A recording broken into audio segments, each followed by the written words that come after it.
Hello दोस्तों, एक बार फिर स्वागत हूं मैं बीएससी थर्ड सेम के इलेक्ट्रोमैग्नेटिक्स के एक और इम्पॉर्टेंट टॉपिक के साथ, जिसका नाम है गॉस लॉ। तो गॉस लॉ पढ़ने से पहले हम लोग इससे पहले पढ़े इलेक्ट्रिक फ्लक्स क्या होता है। इलेक्ट्रिक फ्लक्स हम लोग पढ़ चुके हैं कि कोई सरफेस एरिया दिया गया, इस सरफेस एरिया के परपेंडिकुलर इसका एरिया वेक्टर होगा, एरिया वेक्टर इसके परपेंडिकुलर हो गया। इसका सरफेस एरिया मान लिया गया। अगर इसके स्मॉल सेगमेंट की बात करें, छोटे से पार्ट की बात करें, तो इसका जो पूरा एरिया था वो सरफेस एरिया था S, और इस छोटे से पार्ट का जो सरफेस एरिया था वो था ds। अब उसके बाद इसके लिए इलेक्ट्रिक फील्ड लाइंस इस अगर एरिया वेक्टर के परपेंडिकुलर पास करें इधर की तरफ, तो ये हो गया इलेक्ट्रिक फील्ड लाइंस। तो अब इन सब के लिए जो फ्लक्स की वैल्यू थी d फाई, स्मॉल एरिया के लिए फ्लक्स की वैल्यू थी इलेक्ट्रिक फील्ड लाइंस इनटू इनका जो है नॉर्मल कंपोनेंट जो लंबवत पास कर रहे थे, तो ये था ई कॉस थीटा, या ई into D S into cos theta. Cos theta को बाद में भी लिख सकते हैं, या E cos theta into D S लिख सकते हैं। इसकी वैल्यू हम लोग फाइंड कर लिए थे। अब उसके बाद अगर थीटा की वैल्यू यहाँ पे दोनों मतलब एरिया वेक्टर और जो इलेक्ट्रिक फील्ड लाइन्स है दोनों सेम डायरेक्शन में, तो थीटा की वैल्यू हो जाएगी 0। तो ये हो गया E into D S D phi की वैल्यू। और टोटल फ्लक्स की अगर बात करें तो total flux phi is equal to हो जाएगा integration of E into D S. तो इस प्रकार से ये फॉर्मूला हम लोग फाइंड कर चुके हैं, जिसे कहा गया इलेक्ट्रिक फ्लक्स।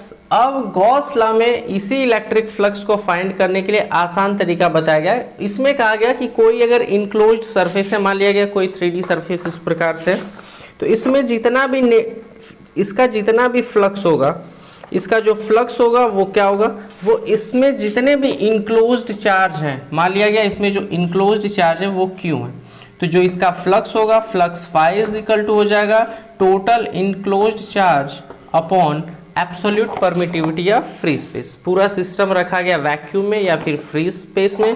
तो ये सिस्टम जो 3D डायमेंशन है, 3 डायमेंशनल जो सिस्टम है, जो भी स्फेयर हो सकता है, सिलेंडर हो सकता है, क्यूब हो सकता है, इसे रखा गया है किसी भी इसे रखा गया वैक्यूम में। जब वैक्यूम में रखा गया तो इस पर कुछ ना कुछ अब चार्ज होगा। चार्ज की वजह से हम लोग फाइंड कर रहे हैं इसमें गॉस लॉ के थियरम के अकॉर्डिंग हम लोग फाइंड करें इसमें फ्लक्स।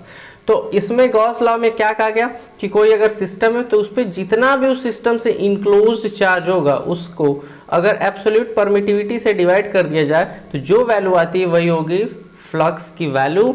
इसके लिए एकदम आसान तरीका, इसके न शेप पे मैटर करेगा न साइज पे मैटर करेगा, केवल अगर हमें इनक्लोज्ड चार्ज मिल जाए तो फ्लक्स की वैल्यू बताई जा सकती है। अर्थात किसी भी क्लोज्ड सरफेस का जो इलेक्ट्रिक फ्लक्स होगा वो 1/ε0 टाइम्स होगा टोटल इनक्लोज्ड चार्ज। टोटल जो उसके अंदर के चार्ज हैं उन चार्जों के 1/ε0 टाइम्स होगा इलेक्ट्रिक फ्लक्स। यही कहा गॉस साहब ने।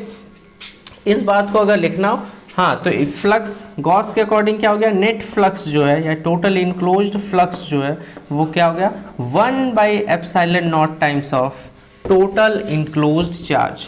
तो 1/ε0 times of total enclosed charge, या फिर इस फॉर्मूले को भी लिख सकते हैं। तो ये क्या हो जाएगा close integral of E into D S. तो यही बात है, यही हमें पढ़ना है। तो इसमें नियम क्या है, लिखना क्या पड़ेगा आपको। लिखने के लिए लिख दे रहे हैं कि इसका डेफिनेशन क्या होगा कि the net electric flux, the net electric flux, electric flux, electric flux he find करने के लिए गॉस जी ने एक नियम दिया जिसे कहा गया गॉस का नियम। इस नियम में क्या कहा गया, the net electric flux through a closed surface, through a closed surface, through a closed surface, closed surface हो गया। ये सरफेस 3D हो सकता है, 3D में जैसे सिलेंडर हो सकता है, सिलेंडर के बाद कोई एक स्फेयर हो सकता है, स्फेयर के बाद कोई क्यूब हो सकता है, किसी भी सेम फॉर्म में हो सकता है, बस वो 3D सरफेस रहे, उससे पूरा का पूरा जो चार्ज बाउंडेड है उसकी हमें बात करनी। थ्रू अ क्लोज्ड सरफेस, और ये सरफेस रखा कहाँ हुआ in vacuum, through a closed surface in vacuum etch. अब इलेक्ट्रिक फ्लक्स होगा क्या, तो net electric flux through a closed surface in vacuum, जो क्लोज सरफेस है वो वैक्यूम में, इज क्या होगा, ये होगा 1/ε0 times 1/ε0 times 1/ε0 times of 1/ε0 times of net charge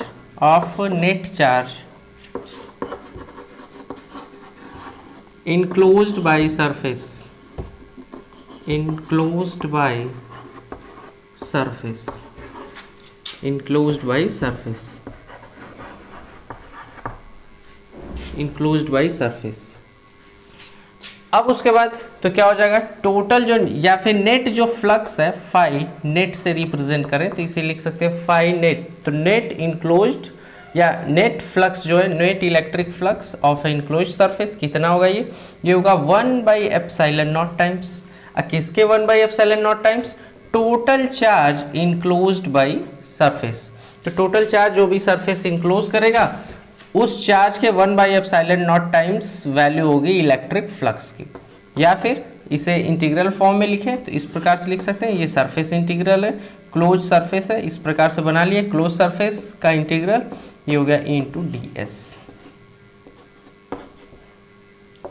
ये हो गया इलेक्ट्रिक फ्लक्स के लिए वैल्यू।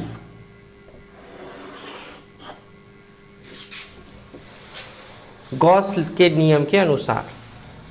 अब केवल इतनी सी बात है, इसी बात को आपको एग्जाम में लिख के आना है। अगर एग्जाम में आता है ये 1 नंबर 2 नंबर में तो शॉर्ट क्वेश्चंस के लिए लिख सकते हैं, the net electric flux through a closed surface in vacuum is 1/ε0 times of net charge enclosed by surface.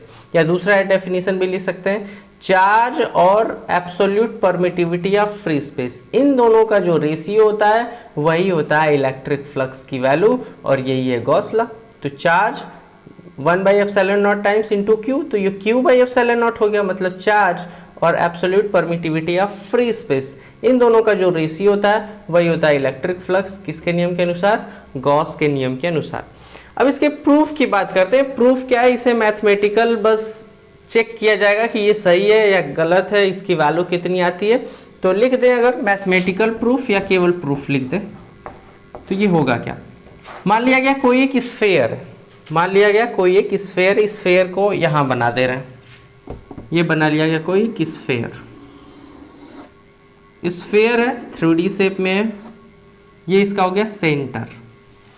Sphere यानी गोल चीज है कोई, और वो चारों ओर शेप में इस प्रकार से किसी भी बड़े फुटबॉल की तरह ये हो सकता है। तो इस प्रकार से ये हो गया, बन गया स्फेयर बन गया।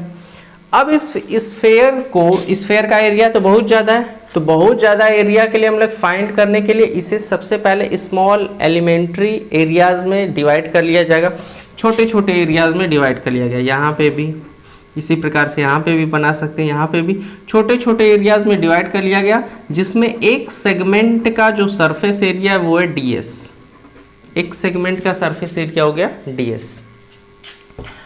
तो कोई भी सरफेस एरिया, जैसे यही एक बॉल था इस प्रकार से, अब इस पे काट के ds बना लिया गया, तो जो इसका एरिया वेक्टर होगा वो होगा इसके परपेंडिकुलर, इसके परपेंडिकुलर आउटवर्ड डायरेक्शन में बना रहे हैं, तो इसके परपेंडिकुलर बना लिया इसका area vector outward direction N cap. अब उसके बाद सरफेस एरिया हो गया ds, और इसका जो परपेंडिकुलर एरिया वेक्टर था वो इसके परपेंडिकुलर वर्क कर रहा है।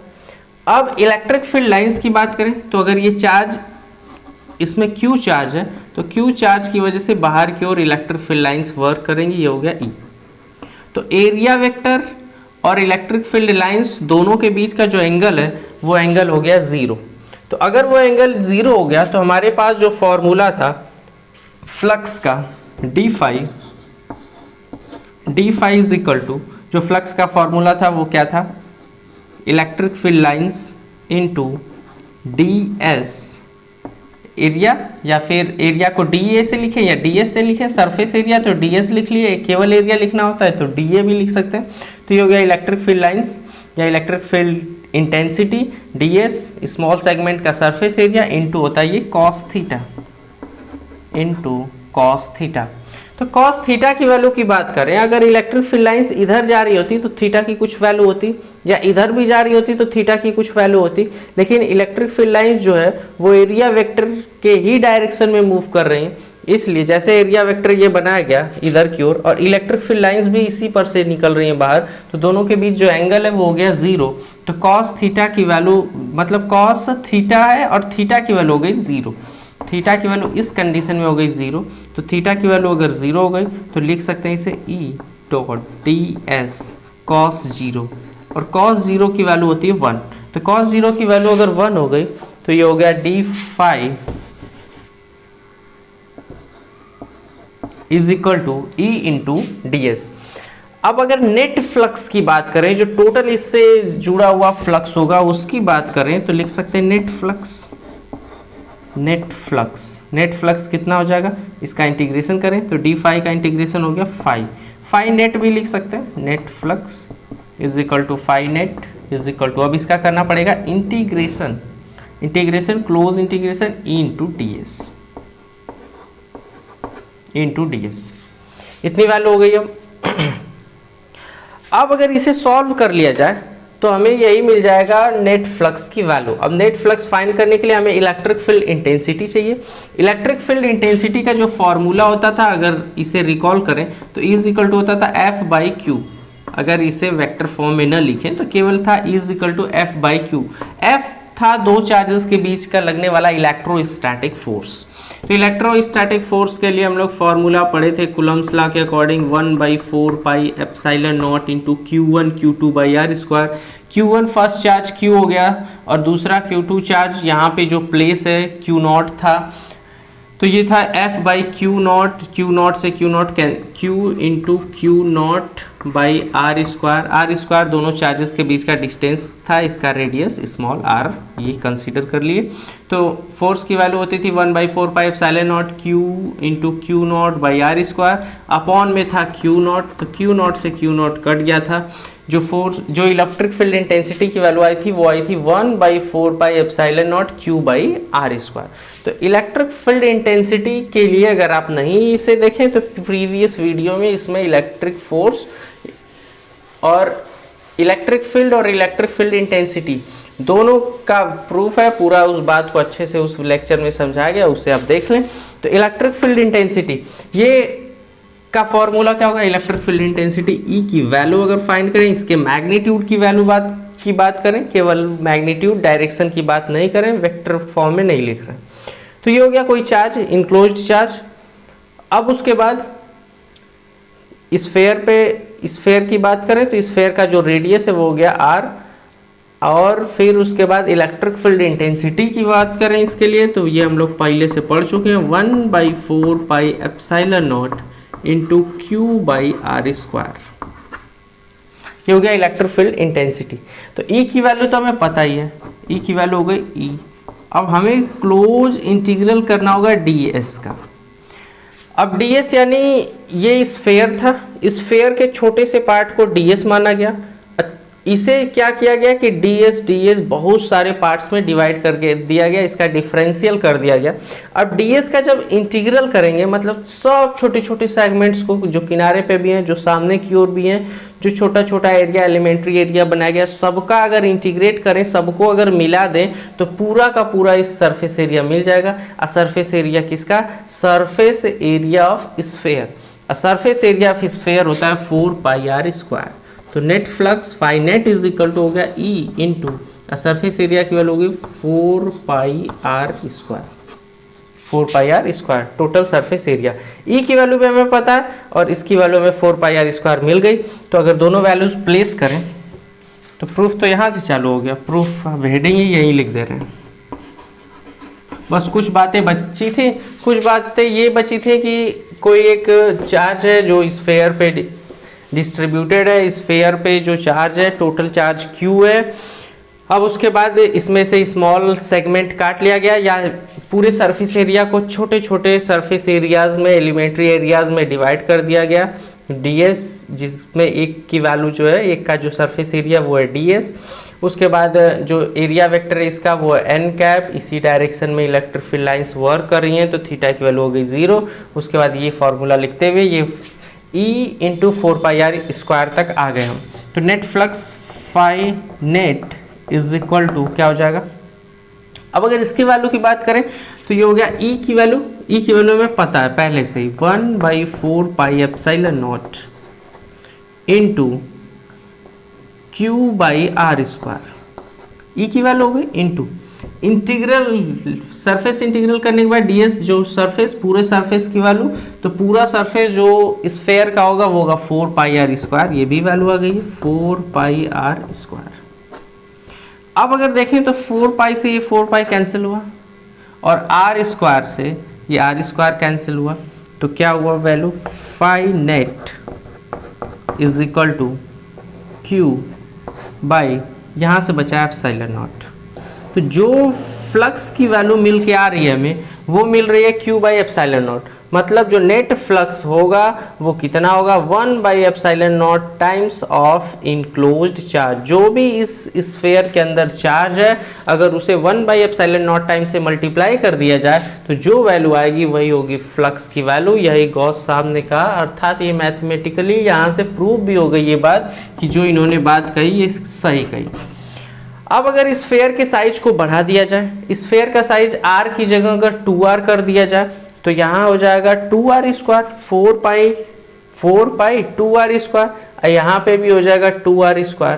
तो जब 2r² ये भी 2r² ये भी फिर कैंसिल हो जाएगा, अर्थात इस स्फेयर का साइज कितना भी हो, इससे बहुत बड़ा हो इससे बहुत छोटा हो, सब तो कैंसिल ही हो जा रहा है। केवल कैंसिल होने के बाद फाइनल वैल्यू मिल रही है Q/ε0, अर्थात ये इसके शेप और साइज पे डिपेंड नहीं करेगा। इलेक्ट्रिक फ्लक्स की वैल्यू किस बात पे डिपेंड करेगा, केवल इस बात पे डिपेंड करेगा कि इसके अंदर चार्ज कितना है, इस इनक्लोज्ड सरफेस के अंदर चार्ज कितना है। तो इनक्लोज्ड चार्ज पे ही डिपेंड करेगा, न तो उसके साइज पे डिपेंड करेगा न तो उसके शेप पे डिपेंड करेगा।